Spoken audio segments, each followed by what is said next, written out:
So I want to read to you a question from somebody that listens to the podcast. Okay. Corinne Schillinger. She says, it's great advice, but here's the deal. Everyone says love yourself, accept yourself, validate yourself. These are general terms. No one actually knows what that means. What does loving yourself actually look like? What does that mean in our everyday lives? Please do an episode about what loving, accepting, and validating yourself looks like, feels like. Specific examples. So many people are frustrated and find themselves confused by the advice, love yourself. So what does that mean? And give specific examples of what you do. It is an incredibly broad term. Just love yourself. So easy to say. But I personally think that loving yourself is different for everybody. Everybody's going to love themselves in a different way. The way I like myself is, I feel like there's always little things. There's always little things about yourself that you can find that you like. So number one, find something little. It doesn't have to be big. Doesn't have to be big. So give us 3 examples of little things you like or love about yourself. Right now. Yes. I haven't looked at a mirror recently, but I think I like my hair right now. Pretty sure I like my hair right now. We'll check the footage later. Let's see here. I'm liking my smile right now. I really like my smile. And I'm also liking like who I am in my friend group right now. What does that mean? So what do you like about who you are? Give me a specific example. It's kind of like how I'm acting with my friends and how I'm treating them and how I'm like respecting them and being there for them. I'm enjoying that. I'm liking that about myself. You're proud of yourself. I am proud of myself. Can you give another example that is not about something physical? About something physical. I'm proud of how I'm doing in school. I'm doing pretty well in school. And do you know why you're doing well? Because I'm trying. Yes. Yeah. So you're proud of yourself for trying. Yeah, I am. See, it's like those little things. Like when people are like negative, it's also so more broad when they're negative about themselves, and it's like a bigger thing. Like, oh, I don't like the way my stomach looks, or I don't like the way I look, or I don't like my grades, or I don't like this, and then you don't feel motivated because you're beating yourself down. Exactly. And so you find number one, little teeny. They can things. literally be like, I like the color of my eye right now. It doesn't have to be like the world ending, like, I look like a god. No, it just has to be like very little. Yeah. Start with, I love the shape or the color of my eyes. I love the sound of my laugh. Find something small. And I'm focusing on simple and small habits because this is not something that happens overnight. Self-acceptance, self-kindness, self-love is a habit you practice. And for it to become second nature, you have to practice it every single day. And so we've already talked about 2 things that you can do. One is find one small thing that you like about yourself. It could be that you're a great friend, that you have an amazing laugh, that you're a wonderful cook, that you're a terrific son, that you try really hard at work, that you are proud of the way you're working on your boundaries. There is one thing that you need to compliment yourself on every single day. And if you can't think of something, look in that mirror and look at your iris and just compliment the incredible miracle that is that unique pattern and color that is unique to you. Of 8 billion people on this planet, you're the only one with an eyeball that is designed and looks like that. And that is freaking cool. So start with that. The second thing you're going to do is before you go to bed, scan your day and think of one win, just a small win. And the reason why I want you to think of a small win is because you don't realize how much your brain is currently scanning for what's wrong. And I want you to start to create a habit where we're going to retrain and reprogram your mind to look for what's going right. Because there's a whole lot going right in your day that you're not giving yourself credit for. And whether you got out of bed, that's a win. You got dressed, there's a win. You got to work, there's a win. You smiled at a stranger, there's a win. You treated yourself to a coffee today, there's a win. You got outside and looked at the sun, there's a win. I mean, there are so many things you do right and you don't even realize it. And so I want you to start to just interrupt the campaign of negative thoughts with one win before you go to bed. And in just a second, I'm going to share my absolute favorite tool. But I just wanted to take a minute and say it's hard. You know, Oak sounds really upbeat, and so do I, and we're joking around because we're really good, you know, we have a great relationship, and Oakley doesn't hate himself anymore. And I'm actively working on self-kindness and self-love. But it's hard, right, Oak? It's definitely hard. It's not going to be easy to love yourself, and it takes time. It's like a muscle. I'd say it's definitely like a muscle. When you work at it and you start off small, like start off with small weight, and then you get bigger, it becomes easier. If you're think you're a very negative person right now, it's probably because it's a very unconscious decision that you're making. But when you start to try and work at it and you work more, it's going to become more unconscious that you are nice about yourself. Oh my gosh, Oak. I almost forgot the most important habit that helps with self-love and self-acceptance, and that's the high five habit. All right, I'm going to explain it. The high five habit, super simple. Don't overthink this. I will do an entire episode about the high five habit, probably in January, because there's so much science to cover and so many stories to tell you. It's also the subject of my New York Times bestselling book called The High Five Habit. But let me just tell you what this habit is, because it is the thing you need to know based on science and research to have a breakthrough in self-acceptance and self-love. Here it is. Tomorrow morning, after you finish brushing your teeth, put the toothbrush down, and now I want you to do the high five habit, and this is how you do it. First, you look in the mirror. For many of you, that's going to be the hardest part. 50% of men and women, based on our research, cannot or will not look themselves in the mirror because they do not like the person they see. That is sad. And so I don't want you to be surprised if simply looking at yourself in the mirror is really difficult. Step 2, you are then going to raise your hand and high five your reflection. I know, it sounds dumb. It sounds stupid. Why would somebody do that? I'll tell you why somebody would do that in a later episode, because the science is so profound. The neuroscience, the research on motivation, the research on mindset, the research on how the dopamine gets it's just unbelievable what happens when you simply high five yourself in the mirror.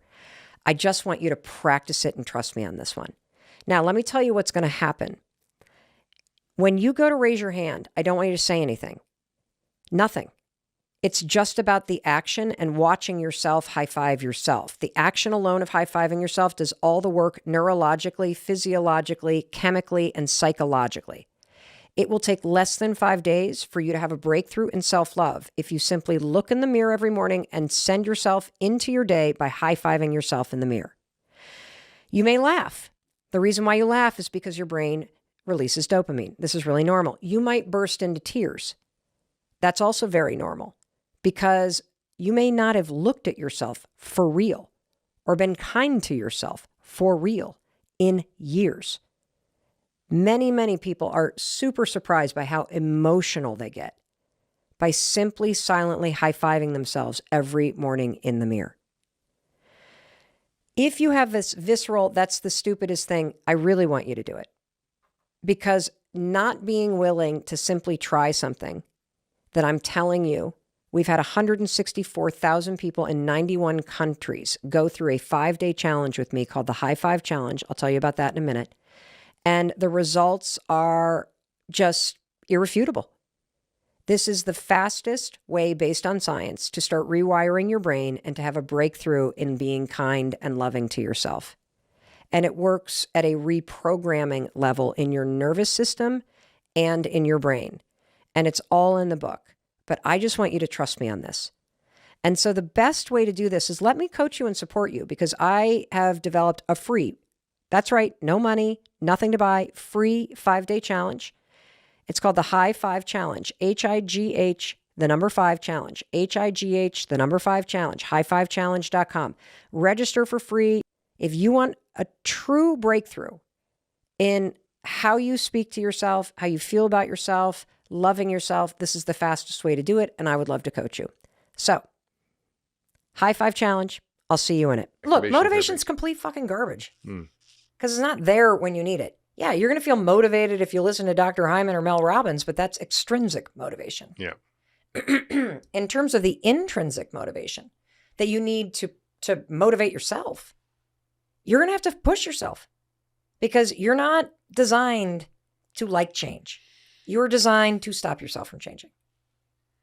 And that's the problem. I find that it's if you can actually master your mind and get out of your own way and deal with this crazy inner dialogue that most of us have, that you can get free. And what I kind of figured out at 63 years old is that the purpose of life is to get your soul free. Kind of like, Joni Mitchell sang in that Woodstock song, let's get your soul free. And it's not easy because most of us don't learn how to do that. Just as we don't learn how to take care of our bodies, we don't learn how to take care of our minds. So we know maybe how to do exercise, but how do we do Innercise? Innercise. Is that a word you made up? Kind of. I think Dr. Hyman just discovered a word for his next book, the Innercise program. Yeah. The ultimate wellness solution. I can already see this.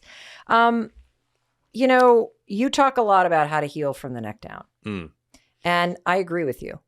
I personally have come to believe, after 54 years of torturing myself unnecessarily, in many cases, that it does begin with the neck down. That if you follow a lot of the protocols that you talk about, whether it is toning the vagus nerve, or it's getting your diet right, or it is resetting your hormones, or it's cold exposure, or the habits that settle you and free your soul. But you also have to develop habits around your own mind. Yeah. And that's an area where, like you and like everybody listening, I have struggled profoundly. And there are a couple key insights that have really helped me change the default setting that is in my mind. And so the way that I would get into this is that self-love is the goal. You talked about the fact that you've come to realize that it's really a journey, your adult life, of setting your soul free. And I look at it like it is a journey of coming back home to yourself and learning how to love yourself for exactly who you are and exactly who you aren't. And you have a opinion medically that our bodies have this intelligent design, and that our bodies have this intelligent design that if you have the proper inputs, your body can heal itself. Your body is designed to grow. It is designed to help you. It is designed to be vibrant. And I believe the same is true about your experience mentally. And that if you stop and think about the fact that when you are born into this world, you come into this world needing, of course, other human beings in order to survive. I mean, we as a species, we cannot just pop out like a deer and get up on our hind legs and start running around and figuring things out. We need human connection. Yeah. But at our core, when you think about the intelligent design of a human being, we are curious, we're loving, we are seeking connection, we are self-expressed. A baby, you as a baby, you would laugh, you'd smile, you would crawl towards a mirror if you saw your own reflection. You would crawl towards things that were interesting to you. You were not editing yourself. You were not questioning what people around you would think about you kind of jiggling your booty or smashing your face into a plate of spaghetti. At your core, you are a loving, curious, confident human being. Yeah. That's who you are. And that's why we miss feeling that way, because you can only miss something that you know. Yeah. And so what happens to all of us, and this is no fault, this is just part of the human journey, is that we now know, and you talk about this on your show, that part of your core memories and your imprint mentally, in terms of your mental patterns, happen between 0 and 5 when your brain is in a theta state and you are largely nonverbal, and your little brain is absorbing everything at hyper speed. And what it absorbs are the speaking patterns and the emotional patterns and the emotional tone of the household that you grew up in. Ooh, that's a scary thought. Well, it's true. It's true. And so by the time that you start to be able to attach words to your reality, you have adults correcting you, and you also have a biological demand, which is I need food. I need to be part of this family in order to survive. I need love. And so you start to figure out how to survive or thrive in the environment you grew up in. Yeah. And so these core coping skills start to develop. You don't even realize it's happening. These opinions that you have about yourself that are largely coming from other people. Yeah. So most of us did not receive the love that we needed in the way that we could really process it as love, right? Yeah. It's not necessarily a function of abuse or trauma or any of this other stuff. There's this term that I love called parental mismatch. Yeah. Parental mismatch. Yeah. Your parents may have been absolutely awesome human beings, but when it comes to what you needed, there was a mismatch. And what happens in human design is that when you as a child don't get what you need, or you get yelled at, or something bad happens to you, which happens to everybody, we're not wired in a way to say, my parents are fucking screwed up. We're not wired that way. You know what parents are? What? Parents are people who have kids. Yes. They have no training, no experience. And they're just repeating the trying to figure it patterns that were repeated on them largely without even realizing it. And Very so true. if you get bullied at school, if you experience racism, if you experience some sort of abuse or neglect or emotional whatever in your home, you don't go, those people have a problem. You go, there must be something wrong with me. And that's where it begins, Dr. Hyman. And it happens to everybody, where you prioritize the need to fit in. Or survive in any way in your family if it's screwed up, which most of our families are not perfect. Yep. Or to keep the peace, or to not get hurt, or to please the people around you. You figure out how to adapt very quickly based on the environment that you're in. And for almost all of us, that means I got to put other people's expectations, other people's opinions about what's going on, everybody else's emotional reactions above what I need. Because remember who you are at your core. You are a loving, self-expressed, curious person who wants to connect with people and wants to share yourself. That's who you are at your core. And at some point during your childhood, it happens to all of us, we internalize a message that there's something wrong with who we are. And in order to fit in or survive or be accepted or get the love or the praise that we are seeking, we have to be somebody other than who we are. And that's where the mindset shit goes sideways. Because you start to actively tell yourself, I don't fit in there. That person's pissed at me. I got to be like this. There must be something wrong with me if nobody's asking me out on a date. My mom's always criticizing the way that I look. Why do I look different than other people? Why am I the only black kid in the class? Why am I like, my family immigrated here and there's nobody else in it? And you start to see all the places that you're not a part of. And all of these things compound, and it traps us in a narrative in our own minds where we beat the shit out of ourselves. We pick apart the things that are wrong. We're constantly, relentlessly just focused on what we're not doing. Yeah. And it's a very dark place that most people live in. Yeah, it's really true. I mean, and often people don't realize it. And, I thought I had my shit together. When did you realize you didn't? And I mean, I know over the years, I realized I have, needed work to do, because I understood that my family of origin, was problematic, that my stepfather was a rageaholic, that my father was sort of absent, abandoned us, that my mother was depressed. I mean, I had to navigate a very kind of unsafe environment and be a people pleaser and take care of broken people. And I mean, all these habits and patterns that, be around people who were failures and wanted to not be a failure. So I had all these things that were driving me unconsciously or consciously. But, when I really kind of woke up was when I realized that I struggled with love. I'd been married 3 times, divorced 3 times. I'm like, wait a minute, what is going on in there? In many areas of my life, I have success and things are great, and I have a great community and great friends, and so much is great. But in this one area, I was like, why is this such a problem? And I really, until I took the time to investigate, I call it soul archaeology, to Okay. investigate what was going on and to unpack my inner dialogue and to write it down. I literally wrote down all the stupid shit my head was saying every minute. What were you saying to yourself? Oh my God, I'm embarrassed. That's why I want you to say it. What is the stuff you were saying? Wait, is this me interviewing you?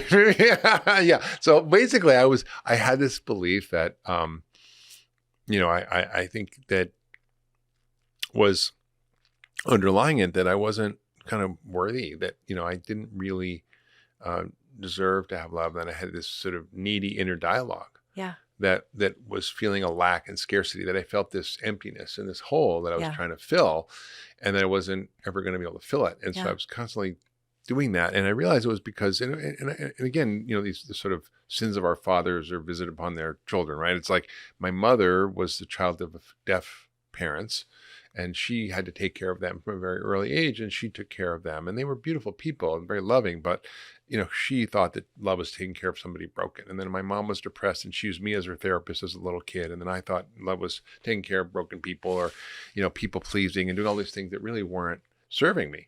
Right. And once I sort of began to realize that, I began to call in my higher self, whatever that you want to call it is. Yeah. But there's some part of your soul being that knows what the truth is. Well, I think it's the part of you when you're born. Yeah. It's actually who you are. But most of that is not what's running our inner dialogue. Correct. And so that was not running my inner dialogue. So I began to do this practice where I would write down all the stupid shit my head would say, and then I would write back to myself from my higher self. Yes. And it was really effective. I did this for months and months and months. And I was able to really unpack some of this sort of stuff. And once I kind of realized also what this wounding was as a kid and why I felt emptiness. And actually was in part because this movie called Coda, that was about this young girl who was hearing and grew up in a deaf family, just like my mother. And that just broke me open. And I was literally on the floor sobbing for days. And I got to release a lot of it. And then it kind of reset my nervous system. It was almost like a real reset. But I've sort of struggled with some of that. And so going through that process, I realized each of us has to be on our own journey. And each of us has to sort of look at where are the areas where we don't love ourselves. And I thought, I love myself. I'm real good. I feel good about myself. I'm successful, blah, blah, blah. But the truth was there was a part that I really didn't. Mm-hmm. And I didn't really fully accept and love myself. Mm-hmm. And that's what was creating this kind of constant pattern of choosing the wrong people. Mm-hmm. A friend said I had a broken picker. It wasn't the problem of the people I was with. It was me. You had a broken pattern Yeah. of belief in your head. Yeah. And that made you feel broken. Yeah. And the good news is when you can identify what the broken pattern of thinking or behavior is, you can replace it with something else. See, the good news is at any moment in your life, you can decide who you want to become. It's never too early or too late to decide that you want to become a different you. You want to go back to who you truly are, a loving, curious, confident, connected, self-expressed person. Yeah.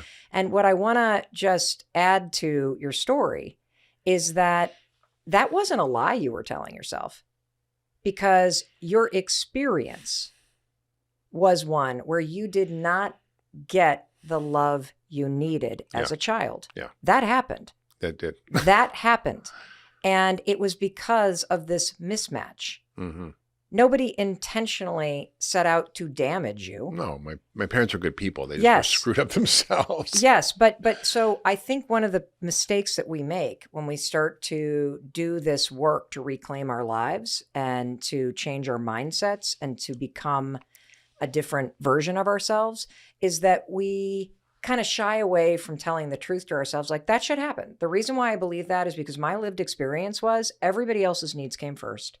I did not get the love that I needed. And in order to even get the attention that I needed from the adults around me, I had to twist myself in knots. Like I literally had to forget about myself. And that was real. Yeah. Like my husband, for example, we've been married 26 years and have been in really awesome, intense therapy for the last 2 years. And one of the things that has come out of it is that Chris has a lot of trauma from his childhood. Yeah. Had an absent father. His mom was always working. He was a latchkey kid. Mm-hmm. He had no physical abuse. Yeah. But nobody was ever there. Neglect is a form of abuse. Yes. But but he is forever kind of, like they were great. Like we were all, but the truth is, no, they weren't. Yeah. And that's okay. Yeah. When you claim for real that you didn't get what you needed, and that created years, decades of an experience where that was your lived experience. But what you're talking about by writing that down, and writing it down is critical, because part of the issue is we try to change the default patterns of thinking that come from your lived experience. Yeah.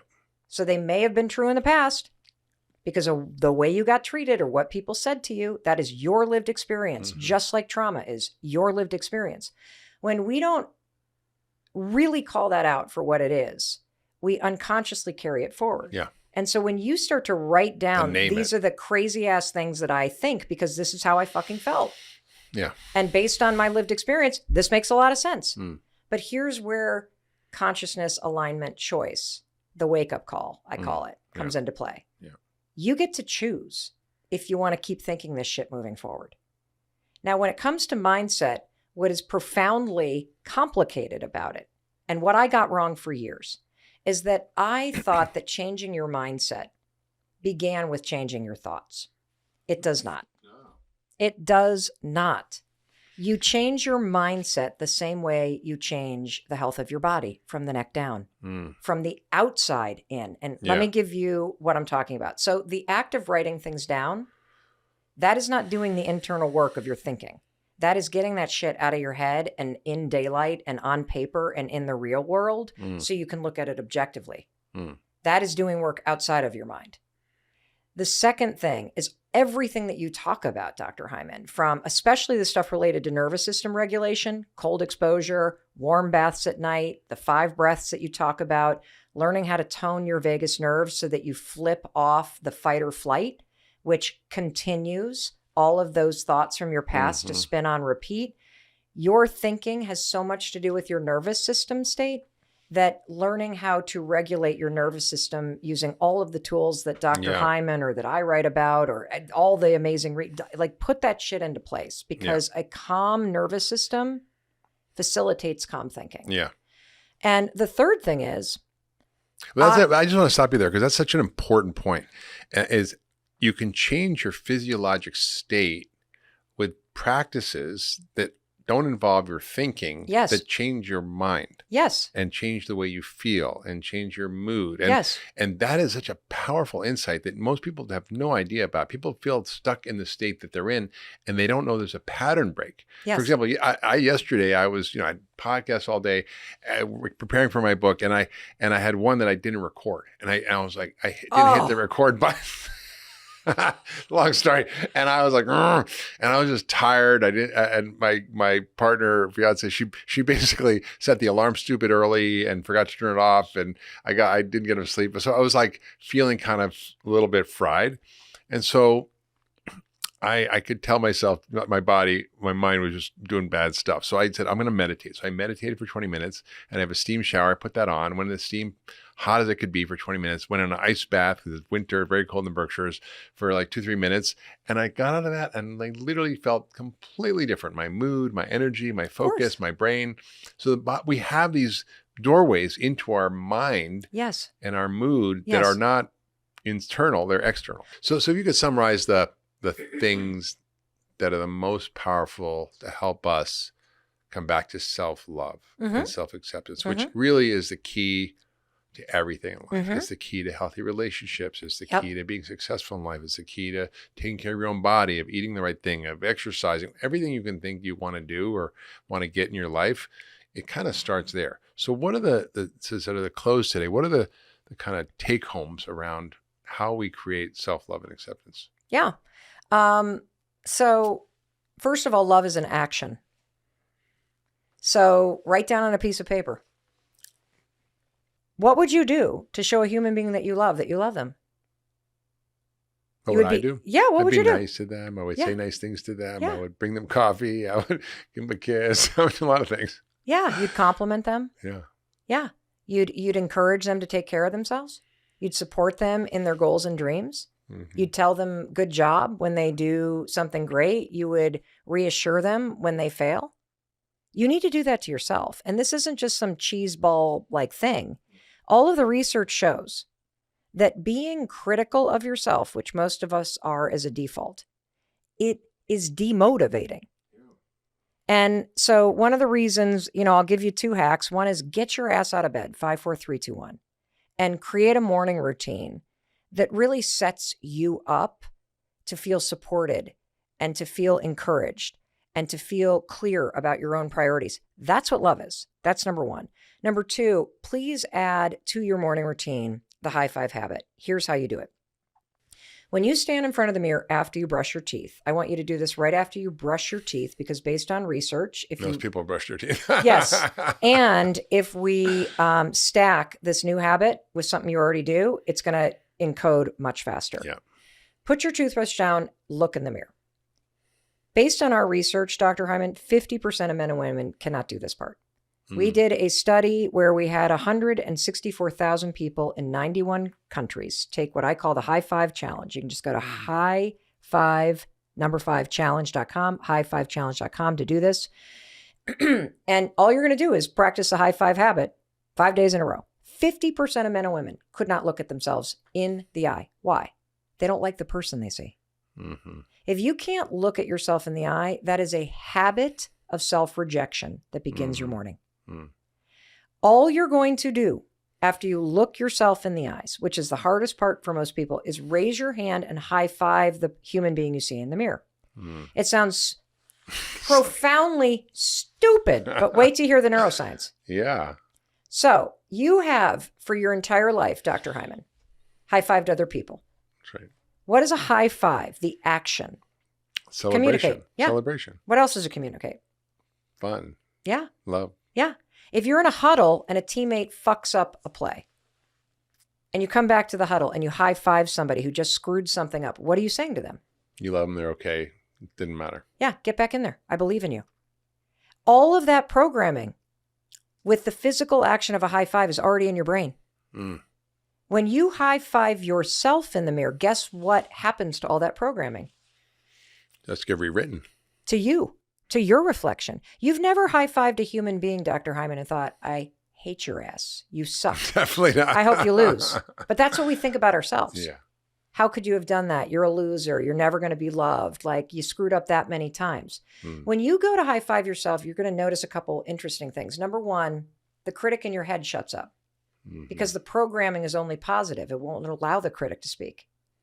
And in less than 5 days, a funny thing happens. It completely changes how you view yourself. You see yourself as a teammate that you're going through life with. You see yourself as somebody who deserves to be encouraged and cared for and loved. And then there's all this incredible impact. Like, you get a release of dopamine. It taps into the celebratory energy of your nervous system. So it boosts your mood, which helps with productivity. It is profound, and it is a silent action that you do every morning that taps into programming and chemicals and all this goodness. It's already in your mind, body, and spirit. And it's free and takes seconds. Yes. And the results are profound. It's all in the book. And wow. It's all research driven, right? Oh, yeah. The high five habit. Yeah. It's pretty awesome. Check it out. Mel, you've been amazing. Let's just start with the basics. How many attachment styles are they, and what are they? Okay, so there's 4 major attachment styles. We'll talk a little bit about how they come about as well. So the first one is the securely attached child growing into the securely attached adult.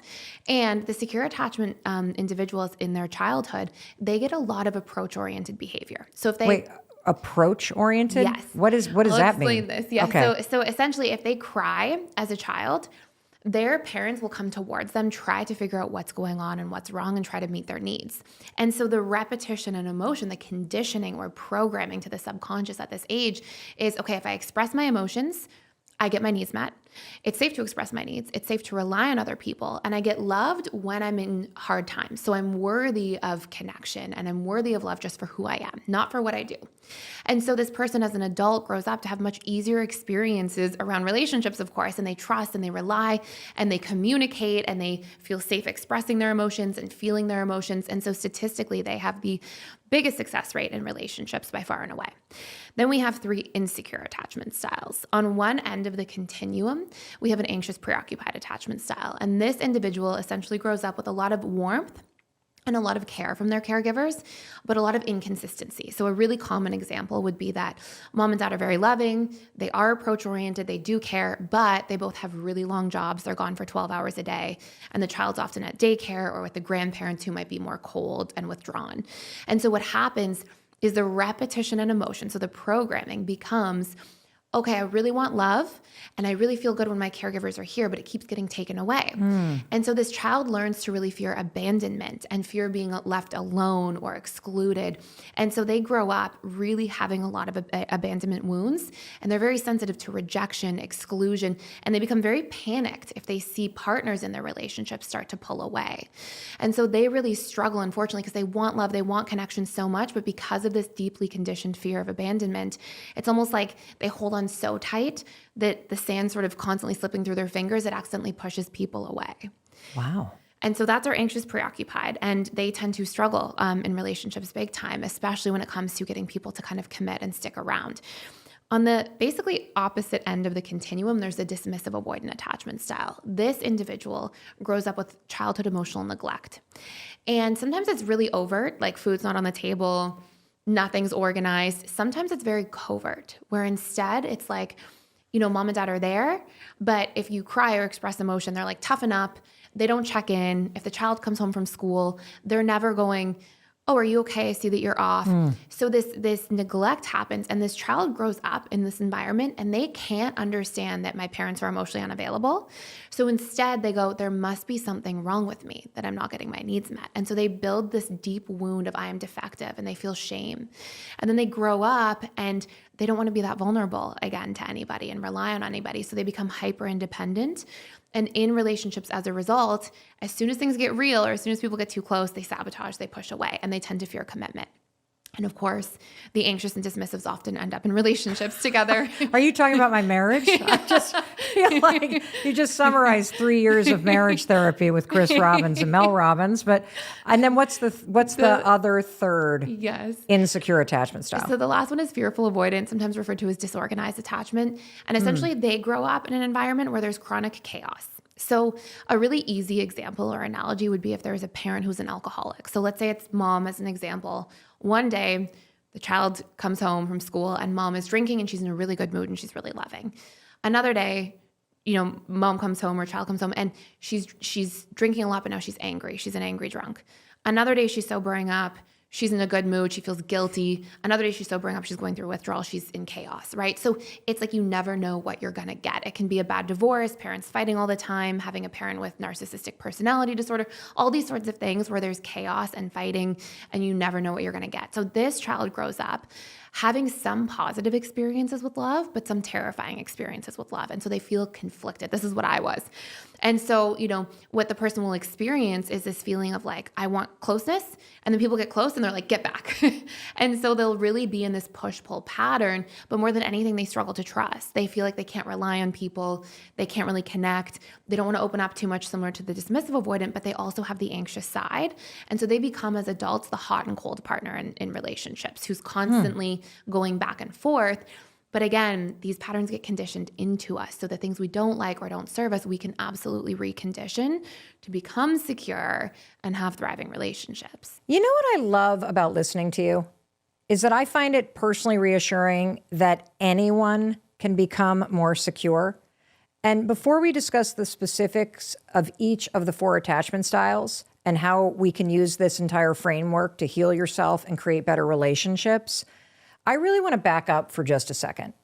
I keep hearing you use the word subconscious, and it's a word that can be confusing to a lot of us. It's confusing to me, for example.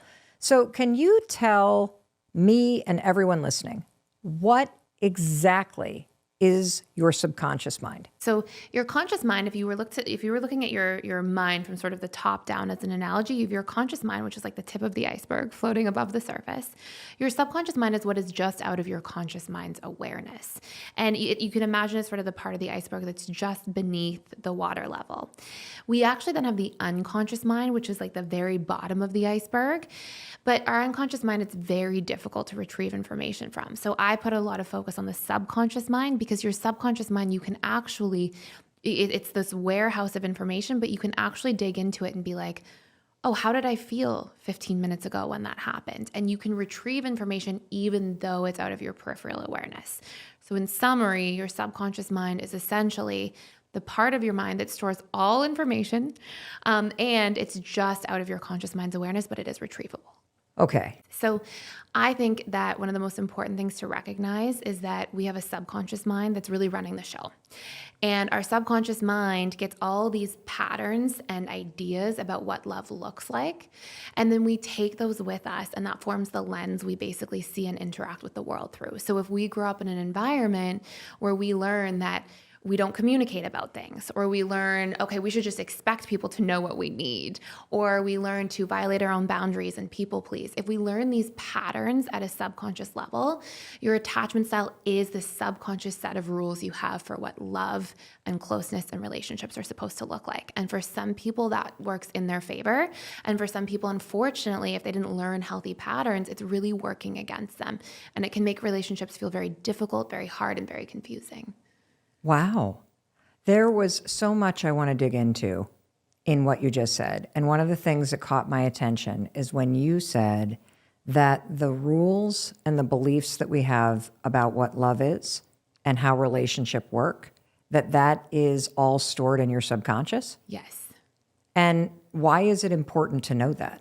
Because our subconscious mind, first of all, is responsible for roughly 95 to 97% of our beliefs, our thoughts, our emotions, and our actions. And our conscious mind is 3 to 5%. And so the other thing we have to understand is that our conscious mind cannot outwill or overpower our subconscious mind, which means we can have the experience of going, I don't want to get angry at my partner. I don't want to raise my voice. Or I want to stop drinking, or we can have all these goals or New Year's resolutions or ideas for how we want to change our behaviors. But unfortunately, it just being a conscious goal, until it's actually ingrained at the subconscious level, we are going to experience this friction between what we say we want to do and what we actually do. And this has a huge impact on our relationships, where if we say, I want to show up better, or I want to have a relationship that lasts, but if we have subconscious patterns working against us, we will constantly feel like we're putting the gas and the brakes on at the same time. And that can be a very frustrating process. Are you saying that it's possible, though, to change? Yes. What's in your subconscious mind? Absolutely, of course. How did you figure all this out?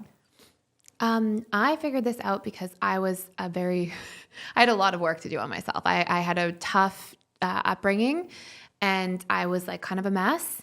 And to be honest, the actual root was that I was addicted to opiates at 15. So I went through from 15 to about 20 years old. It was actually, I think it was just before I turned 15. I had a knee surgery, got addicted to painkillers. And actually my biggest experience was every day being like, I'm going to get clean. I'm going to delete people's numbers from my phone, and every day repeating the same pattern. And for me, going through that over and over again, I was like high functioning enough. I made it to school. I was in a psychology class one day, and somebody said to me, the conscious mind can't outwill or overpower the subconscious mind. And I was like, you described all of my suffering that I experience every day, because going through that and being like, I'm going to do this, and then every day losing that battle to myself, it was like tormenting. And so when somebody said that to me, I was like, I'm going to learn everything I can on God's green earth about the subconscious mind. And then it really opened up to all these different, what is the subconscious? How does it affect us? Oh, it's our core wounds. It's our unmet needs. It's our beliefs about ourselves that really extend from those core wounds, and our patterns in terms of boundaries. So I actually started there, did all that work, actually went into practice, and then revisited attachment theory. And by practice, you mean therapeutic practice? Yes. Working with counseling. Yeah, counseling. Exactly. Okay. And so then I was doing a lot of subconscious work with people. And then I realized, all of the attachment styles actually have very specific core wounds. All these generalized core wounds I was working on with people, there's about 18 or so, they actually fit in these perfect little packages to each attachment style, as well as the needs fit perfectly into these little packages, as well as the boundary issues and the community. So what I ended up doing is, okay, once I know somebody's attachment style, I don't have to find all these core wounds all over the place. I just know their kind of blueprint. And then I had done so much work on the subconscious for how to heal. And so that's sort of how everything became born. Well, that makes a lot of sense, because when you're working with someone who is a client of yours, you're dealing with the pain. And by figuring out all of the pain that someone is talking about, whether it's I'm unworthy of love, or I'm ashamed of what I did, or I regret this, or I don't trust somebody, whatever it is that the pain may be, you're only ever talking about the pain level. So you're not going deep enough to change fundamentally. And so realizing that you weren't going deep enough, you dug in, and it's when you discovered attachment theory and the fact that when you locate yourself in one of the 4 different attachment styles, you now have this simple framework to be able to heal the insecure attachment style that you may have or may be dealing with and become more secure with yourself and more secure in relationship with other people. I'm getting this. So let's talk about loving you, the you of you, and how that is such a diversion from what you've been practicing doing yourself. Oh, that's so true. Oh my God. You know, it's so funny because here I invent this thing called the 5-second rule out of dumb luck, drunk on bourbon. I literally share it by mistake on a TEDx stage. And I invented this thing to help me get out of bed during the worst moment of my life and finally face the issues that my husband and I had gotten ourselves into. It spreads around the world. I use the 5-second rule to build a business, to be productive, to, do. But it wasn't until I discovered the high 5 habit that I actually understood how deeply I had been betting against myself. Mm-hmm. How every step of the way I had been criticizing myself or focusing on what was going wrong. That when I stood in front of the mirror, Kathy, I did not see a successful woman. I did not see somebody that was, out there making a huge difference. I saw what was wrong with me. I think for the last 45 years, I have either criticized or ignored the woman I saw staring back at me in the mirror. And so like the high 5 habit, I'm sorry, I just kept barging along. Is there something you wanted to? No, I'm just taking it in. You're right where you need to be. Keep going. And so, the high 5 habit, it did not begin like some big business strategy. I didn't go, okay, I had the 5-second rule. I need to write a book about the 5 something. What is it? Like, let's manufacture something. Oh, Atomic Habits is good. Let's get a habit book. Like, that's not what happened, because that's not my brand of self-help. My brand of personal development and empowerment is hit rock bottom, have a challenging moment, resist change, and then come up with something that sounds so stupid and so ridiculous that it couldn't possibly be something that would actually work. And then when it actually starts working, not only for you, but people who follow you, you better fucking figure out how this thing works, Matt. Like, why is this working? And so the high 5 habit's no different. I have been trying to write a book, Kathy, for 5 years. The 5-second rule was self-published 5 years ago. I have dyslexia and ADHD. I can create an audiobook like in a day. Yeah. Writing something, forget about it. I bet I have written 7 books in the last 5 years. Yeah. All of them sucked. And what happened for me, this is not a pandemic book, but what happened for me, because we're all sick of hearing about the pandemic, but what happened for me is, when the COVID hit, we all have that moment. Like, I'm sure you remember the moment you knew, oh my God, like this is changing everything. Yeah. What was it for you? When they said 2 weeks, the kids would be off school. And then they said, no, it's going to be a month. And I had that feeling of like things closing in and the claustrophobia, like, how will I be able to exist now with us not being able to go out to even a park? What if this would stay this way? Yeah, it was right then. I couldn't believe they were like closing school. Yeah. Months. Yeah. For me, it was a Wednesday in March in 2020. And we were taping this talk show. It was my dream to be a daytime talk show host. And at the age of 51, I got the opportunity to do it. And so we had shot 167 shows at the CBS Broadcast Center. And all of a sudden, somebody comes into the studio space and says they found COVID in the building and you need to evacuate. You got to be out of here in 5 minutes. The fire trucks are outside. And like that, show canceled, fired from my dream job. Didn't get to say goodbye to the 130 people that I had been working with for over a year. It is so painful. But hey, everything is preparing you for something. Everything. And so I get into my car and I'm driving home, and I realized as the New York City skyline was disappearing, and my daughter was in Spain, and she called and said, I just heard the news that they're shutting down the borders. I need to get you got to get me out of here. And then I hung up with her, and all of a sudden it was my daughter in California. USC is shutting down, Mom. What is it? What's happening? What's going on? And I thought, oh my God, what is about to happen? And so in a matter of 2 weeks, my a book contract that I had got canceled, and they wanted the money back. My every speech I had booked for more than a year started canceling. And that was the beginning. The kids come home, they're in a state of turmoil. We all experienced it, right?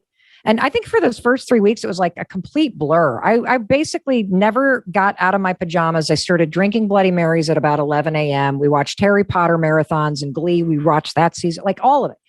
And then all of a sudden, one morning, I woke up and I just felt the weight of the world on my shoulders. Yeah. I woke up and I started feeling a couple things. I felt, do I need to reinvent myself again? Oh my God. And then I thought, am I about to lose all my money again? And I'm like, I'm too old for this shit. I've worked too hard. Like you go into that like mode where like, why is this happening to me?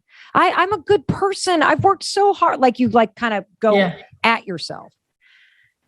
And so I'm thinking this and I'm like, okay, get up, just get up. 5, 4, 3, 2, 1. I get up. I make my bed. I always make my bed. And then I drag myself to the bathroom and I start brushing my teeth.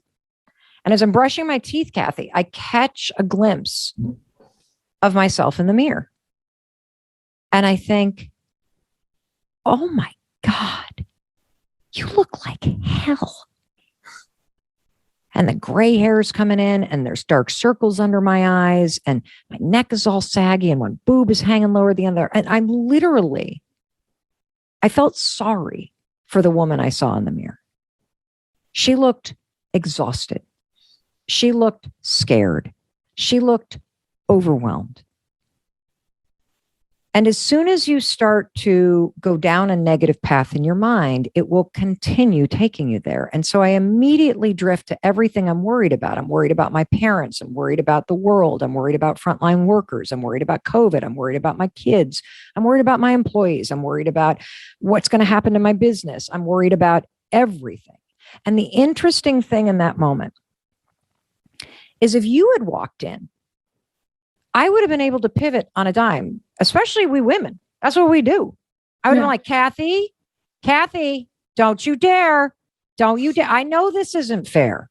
I know you don't deserve. If anybody can handle this, Kathy, you can. You're going to pick your ass up. You're going to pull on your big girl panties and you are going to get your ass back out there, right? Yeah. You can do that for anybody else. But there I was without a bra on, my attitude in the gutter, overwhelmed by my life, stressed out, no energy, last on my list, an impossible amount of shit to deal with, just defeated. And I couldn't think of a damn thing to say to myself. And, you know, the other thing is I probably wouldn't have believed it anyway. Right. But for whatever reason, as cheesy as it sounds, I literally raised my hand and gave the woman I saw in a mirror a high five because she needed it. And, you know, it wasn't like lightning struck, but something shifted in me. You know, I felt my shoulders drop. I felt my chin lift. I laughed because it's so dumb standing there high-fiving yourself in your underwear. My God. And it's interesting because I also felt like, okay, you know, come on now, Mel. Don't be so dramatic. You can handle this. And I left the bathroom. Now, it was the second morning that something really clicked with me because I woke up, again, all the same problems, all the same overwhelm, 5, 4, 3, 2, 1. I get out of bed. I make the bed. I drag myself into the bathroom. And right as I was getting to the bathroom, that's when I felt something I've actually never felt before in my entire life. And that is this. You know, when you are about to go see somebody you really like, and you're going to meet them for a cup of coffee or like a glass of wine or whatever, and you're about to enter the cafe. What do you feel, Kathy, as you're about to see somebody you like? You're excited and there's like this anticipation. And so you're already feeling good vibes because you know what that person's like and being in their energy. Yeah. Totally. That's exactly how I felt sitting in your Zoom room. Like, let me in, Kathy, let's go. Come on. I can't wait to see you and meet you.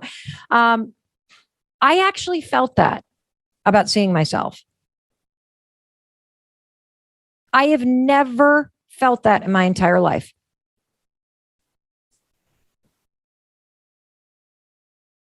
I have never been excited to see the human being, Mel Robbins. I have been excited to see my outfit. I've been excited to see if the eyeshadow looks good.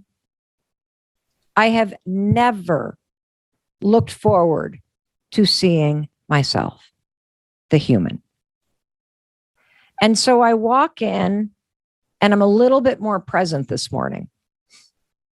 And I'm brushing my teeth and I put my toothbrush down and I take a moment. And I really look at myself. And I don't even see my face. I see a human being. What's coming up for you? I mean, that's just so beautiful. Like what you just said, we think about that when we're about to go see our friend or, you know, the other mom who her daughter's in your daughter's class. And there's like an excitement. Like you feel like this is like a gift to spend time with this person, but you had never thought about that. And I just think about the women and the men who I've met in my life, the people who listen to this show who they're so good, Mel, and they're so wired to achieve, but they're only as good as like their last achievement. Mm. So there is nothing other than like, well, what's my big post today on Facebook for everyone to see that I earned it. I earned it today. But like inherently, like me just being me. No, I've never heard anyone say like, what a gift to get to be in that person's energy, my own energy today with myself, to see myself.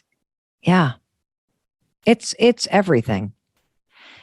And so, you know, I sat and I looked at the woman I saw in the mirror and I thought to myself, well, who does she need me to be today? And what game in life matters to her? And how could I actually just like move the ball down the field today?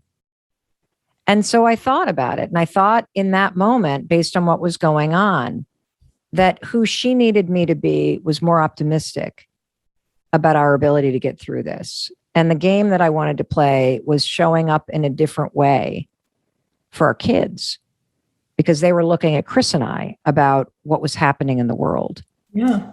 And so I raised my hand and I like high-fived my reflection. And so there's a couple things that I just want to explain first about when, you know, you do this, because the beauty of this habit, and this is just the first habit in the book, and we're going to talk about it. And trust me, we are going to get down to the achievement stuff next, because it's really important part of why everybody resists high-fiving themselves and why they feel that it's weird. And I'm going to unpack that in a very methodical way, because thematically, when you feel that this is weird or you resist giving yourself this support and celebration, what's contained in the resistance is the key to understanding why you don't have what you want. And it's also the key to unlocking the cage that you're trapped in. Oh, that's so juicy. Don't sit around waiting for the confidence. You got to break through the self-doubt by being yourself, and you're going to see your confidence building.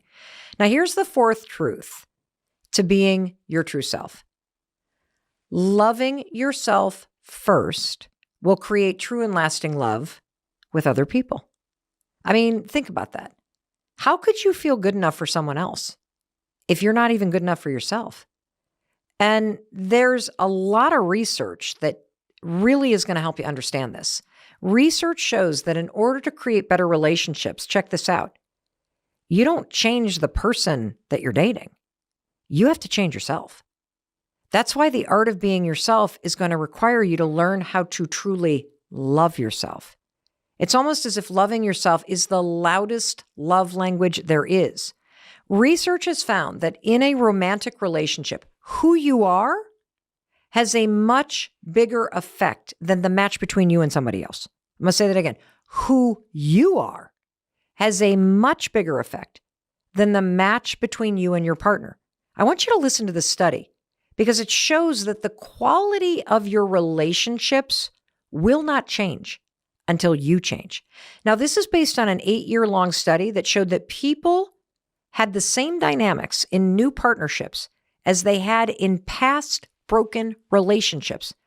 After the glow of the initial honeymoon dating phase had faded, same exact dynamics as the old broken relationships. Now, Dr. Matthew Johnson from the University of Alberta, who's a relationship researcher and lead author on the study, said this: although some relationship dynamics may change, you are still the same person. So you likely recreate many of the same patterns with the next partner. So here's what that research means for you. It doesn't matter if your partner is one of the best people in the world. If you're insecure, if you have a poor self-image, if you have a terrible relationship with yourself, if you have low self-worth, you're not going to be able to connect with that person. In fact, I bet you've had experiences in your past where you have dated somebody who's absolutely awesome and you're the one sabotaging things. That was me all through high school, college, and law school. I dated really great people, but here's the problem. I hated myself. And instead of learning how to love myself, you know what I did? I just kept changing the person that I was with. It was a great distraction in the beginning, but then ultimately, guess what happens when all the newness wears off? Hello, you're still there with your same broken relationship with yourself. And it wasn't until I started to change myself that I was able to create better relationships with other people. So if you're sitting there looking around on all the dating apps or looking around outside yourself for the validation and love that you need, you're looking in the wrong place. Based on the research and common sense, you got to look in the mirror. In fact, I mean it literally. I want you to start your day by looking in the mirror and doing something very specific to improve the relationship that you have with yourself. This is something that I'm going to teach you called the High Five Habit. I've written an entire international best-selling book about this, and it uses a field of research called neurobics, which is the fastest proven way to reprogram old thinking patterns. And let's face it, hating yourself, telling yourself you're not good enough, treating yourself like garbage, that is an old, outdated thinking pattern. We got to reboot your mind. We got to update the way that you talk to yourself and treat yourself. And so I'm going to teach you how to use a simple hand gesture with a brand new thought to reprogram the way that you look at yourself, that you treat yourself, and it's going to help you love yourself. This is called the High Five Habit. Now, my research team and I have now tested this free and simple habit with over 175,000 people who have tried it for 5 days, and the results are incredible. You are going to change how you feel about yourself, which is what the research says that you have to do. Love yourself first. And here's how you're going to practice it. Every single morning after you're done brushing your teeth, you're going to look yourself in the mirror and you're simply going to high five your own reflection in the mirror to send yourself in the day. I'm not kidding. I know it sounds ridiculous. It sounds cheesy, but every single morning, brush your teeth, put your toothbrush down, look yourself in the mirror, and then you're going to raise your hand and high five yourself. And here's what's crazy. You are going to feel the impact immediately. And after practicing this for 5 days, simply adding a high five in the mirror to yourself without saying a thing before you send yourself into the day. And after practicing it for 5 days in a row, it changes how you see yourself. One of the reasons why this works is this. A high five is what's called a neurobic exercise. An aerobic exercise makes your brain snap into attention. It creates this kind of like brain fertilizer that makes your brain learn new habits faster. They are one of the easiest and most powerful ways to create new pathways and connections in your brain. And they have 3 specific parts. First of all, you take a routine activity like brushing your teeth in the morning and looking in the mirror, and you then pair it with something unexpected, like all of a sudden high-fiving yourself, you don't do that every morning. So your brain's not expecting that. And the third and final piece to this, based on the research, is it's paired with an emotion or thought that you'd like to feel. Now, here's where this habit gets super exciting. Let's think about a high five. What does a high five represent?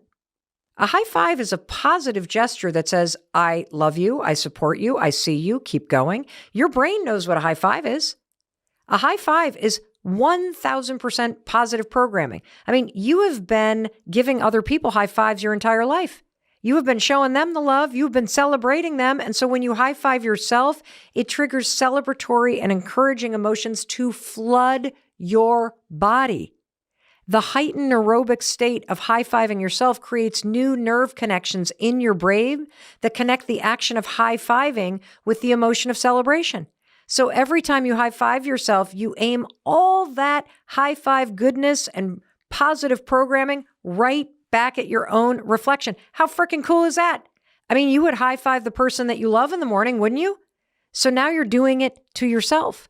And trust me when I tell you this. When you try this 5 mornings in a row, start your day with a high five in the mirror. You'll not only experience a boost in the moment, but over time, something awesome happens. This aerobic exercise rewires your mindset for more resilience, which is one of the most powerful benefits of a high five. I know, it sounds simple, but this cuts so deep. And you don't need to believe me. You just need to try it for 5 days and see what happens. I mean, what do you have to lose? If you now know, based on the research, that loving yourself first is the most important factor in you having loving relationships with other people, why wouldn't you try something for free? This works. It's grounded in science, and loving yourself first is how you create true and lasting love with other people in your life. Why has it been tough? You really love her. You're getting on a plane and you're going to go see her. Yeah, I love her a bunch. Okay. So I guess I'm kind of coming to the realization that I haven't been hearing her properly or connecting with her on the level that I should be. And now I'm trying to figure that out. Yeah. So a couple months ago, we've been having counseling. And, that's good.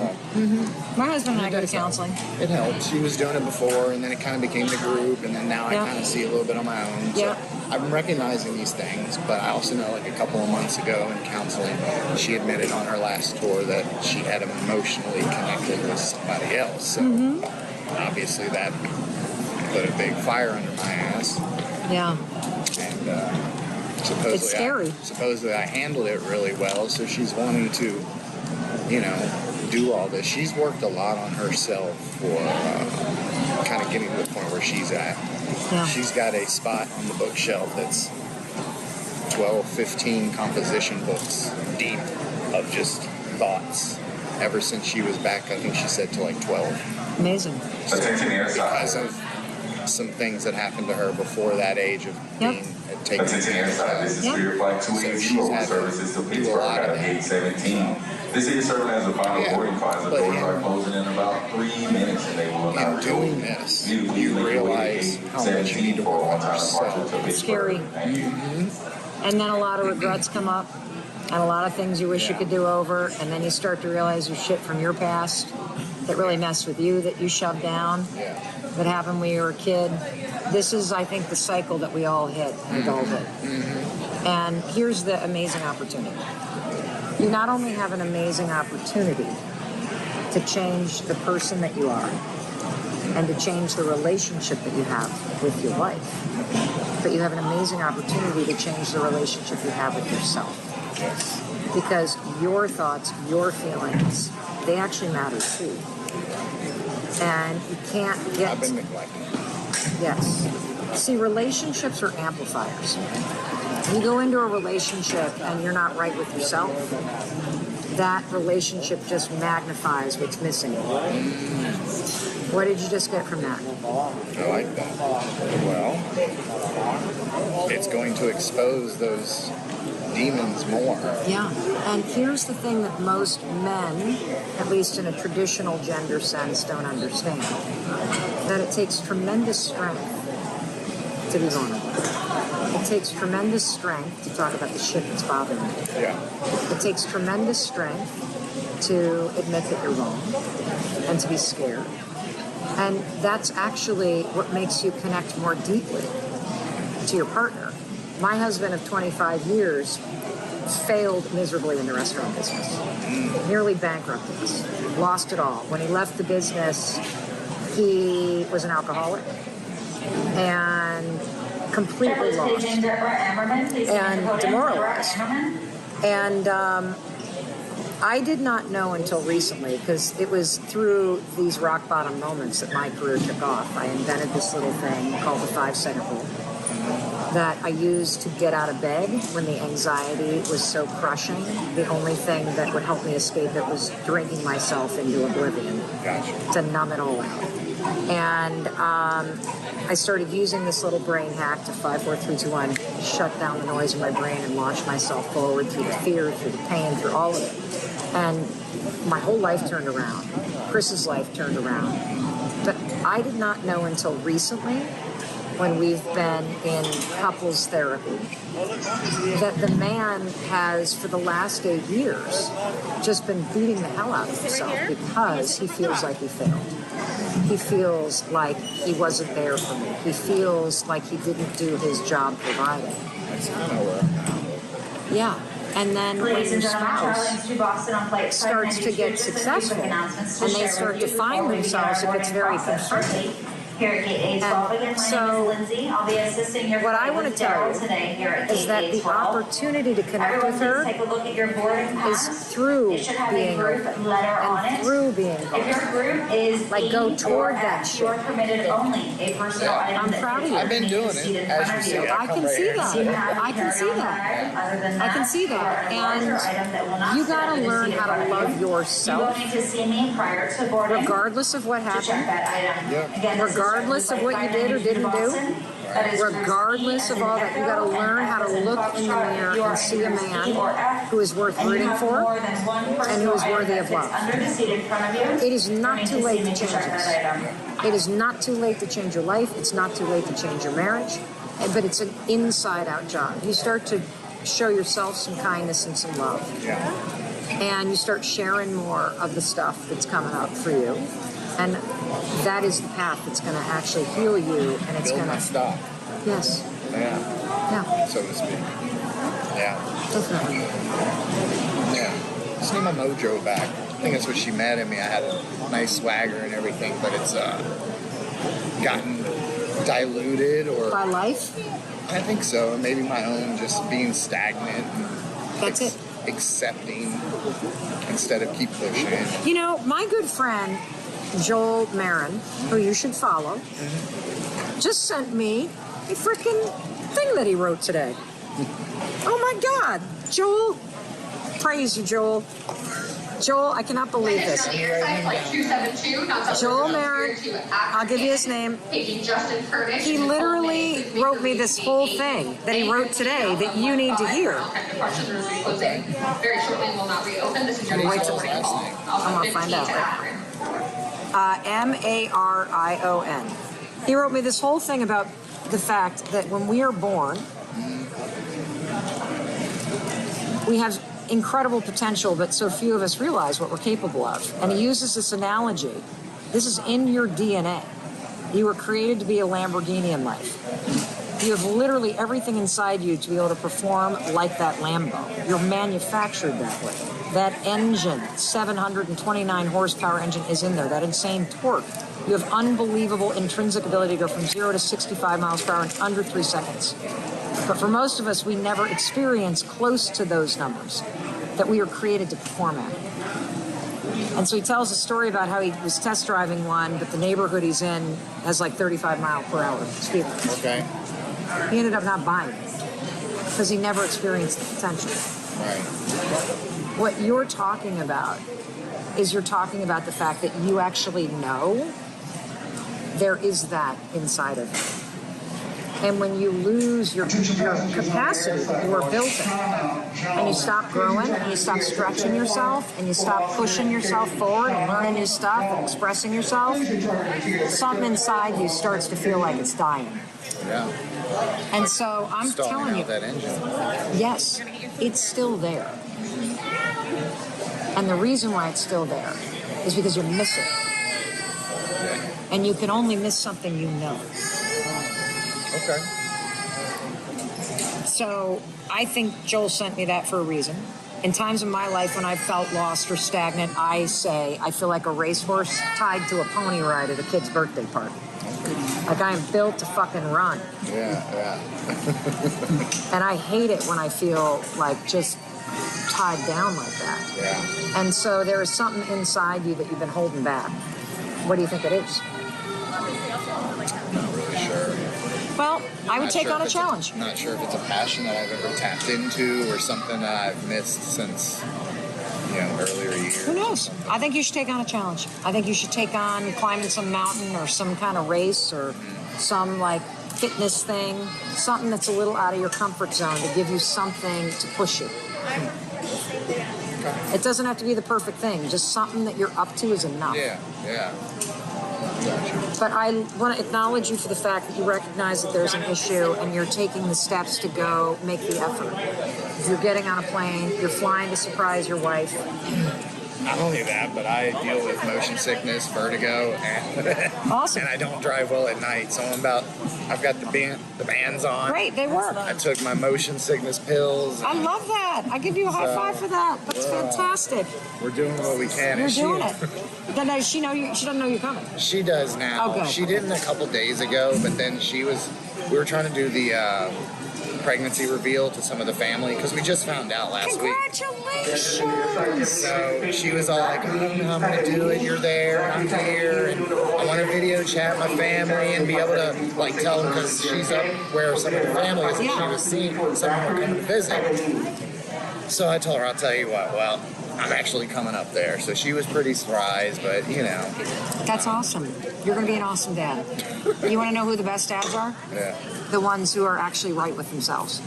That's true. The ones who are able to talk about their emotions. The ones who are able to be human. This is my second child. This is her first, but I told them, my son's almost 23.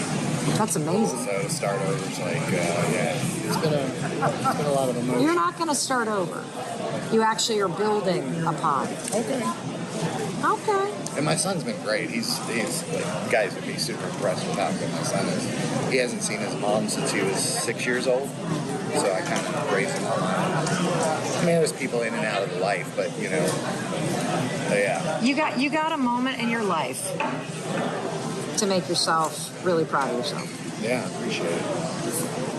And if I were a betting woman, some days I am, depends how much liquor I have, I'd place my bet on you. That's what I'd like. I want that more than anything. Don't wish for it, don't want it. And my wife deserves it. Do the work. No, hold on. What? Go ahead. You deserve it. I deserve it. Okay. Give yourself what you're seeking from other people. Seek redemption and forgiveness because you deserve it from yourself. And in my book, forgiveness means that you have stopped wishing things could be different. Accept everything that's happened or didn't happen as a lesson. And as long as you hold on to that shit from the past, you're actually still there. Yeah. Okay. What'd you get out of this? I got a little more resiliency, a little pick-me-up, and I'm glad I came and talked to you very much and took the time. I wasn't sure if I was imposing because I didn't know if it was more like a female thing, but I have plenty of emotion that I'm pretty open with. Sometimes too open, maybe. I don't think so. I'm also going to introduce you to my husband. So he created a men's group a men's retreat called Soul Degree, where he takes guys out into the woods for 5 days to actually have these kinds of conversations. And he's had guys from 22 to 60 plus, multiple tours of duty, professional athletes, regular, just everyday folks like all of us. And it's remarkable. And what he also does, because he only does these a couple times a year, is he also has calls every month where it's guys get on and he leads a meditation, and then there's a topic that y'all discuss, and it's really freaking cool. And so I will make sure that you have his information, and I will get both of your email addresses, and I will have my team email you a credit so you can listen to one of my books on Audible. That's what's cool. I've been doing a lot more trying to listen to stuff. And you know, you just don't know what direction to go, because some stuff is just, some people just want to make some money on you, and you know, there's so much out there. You just want to find the right path. Yeah. As best as possible. Yeah. So, awesome. Thank you. So I guess my question is, what would you tell Mel in 2007, 2006, 2005, and how would that 5-second rule, how do you think that would have changed things for you? That is a great question, Lauren. Nobody has ever asked me that question. So,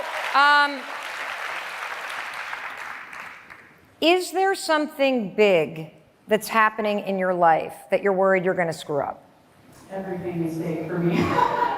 I'm fortunate enough to own 2 salons. Congratulations. Thank you. I have a wonderful marriage. And by the way, hold on a second. Can we just stop right there?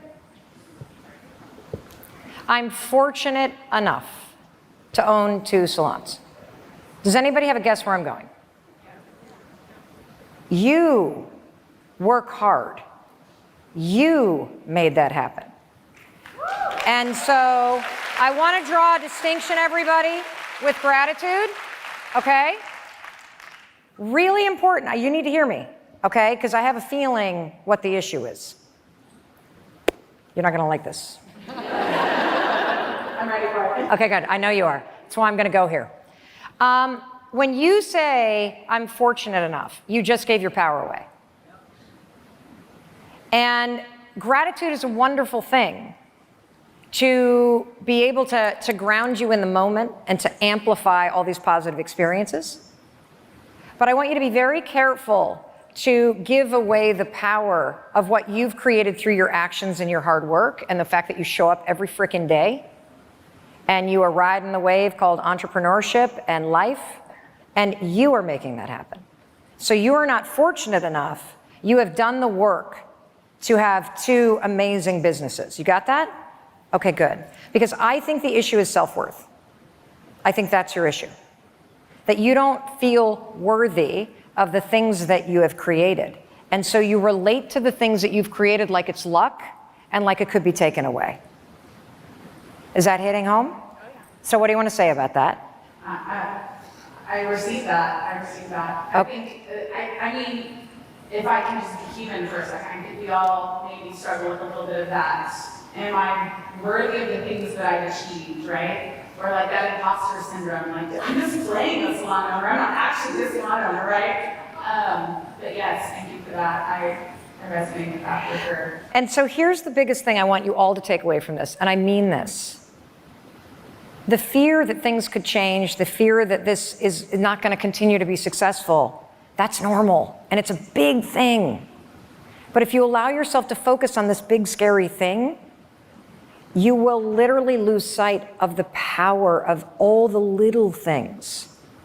Getting the little things right is everything. So getting out of bed, moving your body, checking your attitude before you walk into your business so you don't bring any negativity in with you. The way that you greet your spouse and your kids when you walk in the door at the end of the day. The stuff you put in your mouth. The person that you listen to in your head. Get out of here, Tina, right? You focus on all those little things all day long, everybody. And the big things take care of themselves. You know how to do this. And so we want to make it more complicated than it is, everybody. It's not. When you get the little things right every day, it shows your brain and your nervous system, your mind, body, and spirit that you care about yourself. It shows you that you can rely on yourself. And it creates its own form of momentum. And I see a lot of you crying And I know why. Because you're not actually getting the little things right. You've given up on yourself because you've gotten so focused on everybody else and taking care of everybody, all these big problems. And we have to bring it back to the basics. And so what I would have told myself when things started to feel scary is I would have said, bitch, you got to get out of bed. You got to stop barking about what Chris is doing. And you got to cheer for the man. You got to stop griping in your mind and letting your own negative voice come in. And you got to fight to get the little things right. And what's coming up for you? So the question was coming up for me? Yeah, because I just saw you. Man, I appreciate the little things. I think that's the focus for me. And then I also know that we have big plans, big changes, big things that we want to do, creating a national brand. Amazing. Elevating the industry, right? Excellence in the industry, creating a voice for stylists, for artists. But it's is that dream real? I don't know. You tell me. I want it to be. Okay, prove it. Yeah. And how do you make a big dream come true, everybody? So this is amazing. You're going to use this whole body of research called behavioral activation therapy, which is literally a fancy pants way to say, act like the person that has built a national brand. Now. Act like the person you want to be now. And there's a simple way to figure this out. Take out a piece of paper, draw a line in the middle of it. Describe the person that you want to be. So a person with a big national brand doing what do they do every day? They get up early. Yep. All the time. They center themselves, right? They create objectives for the day. They affirm their self-worth, affirm their goals. They start out, with a nutritious meal, activity, going deep into work, and that's all before the family even wakes up, right? So Correct. that's the person I want to be. Yes. How many people want to be that person? Yeah, we're like, oh my God, that's the right person. Yeah, ha, ha, ha, ha, ha. And then the alarm rings. And the voice in your head starts barking. And the weight in your body hits. And you feel so far away in your comfy bed from that huge dream that you have. And we all know this feeling, because this is what we all feel every single morning. It is the pull, everybody, of what you're meant to do. And I'm going to warn you, your dreams don't die, they haunt you unless you're taking action toward them. They do not leave you. You have been dreaming about the same shit since you were little. It's not going anywhere. It keeps getting more painful because you can just and you see other people doing it, they're not even as nice as you. That pull is trying to get you to wake up and pay attention. Stop sleepwalking through your life. There's something more important than being comfortable in that bed. It is tapping into the power in you to serve, to create something that blows your mind. And so, yes, that's true.